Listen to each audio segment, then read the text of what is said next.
Cockroach పోనీ friend cockroach ధైర్యంగా పోతుంది చూసినా.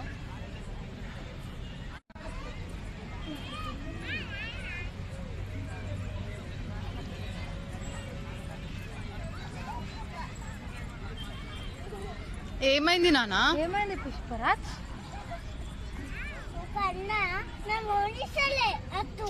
ఎందుకు పోతున్నావట మళ్ళా?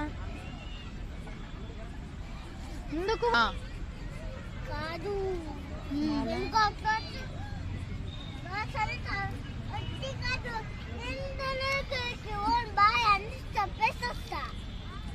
వెళ్ళిపోయింది అది వదిలేసేదా?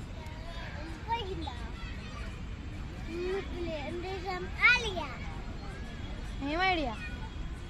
ఒక పూలకి సొలుకు పెట్టి ఒక బెల్లం వేసి వేసేసి వంటలో వెళ్దాము. అయితే ఏమైతుంది? పిజ్జా అయితే ఏం చేస్తావు? తింటాను. నువ్వే తింటావా? నాకు ఇయ్యవా? నీకు ఇయ్య, వాళ్ళకి ఇస్తా.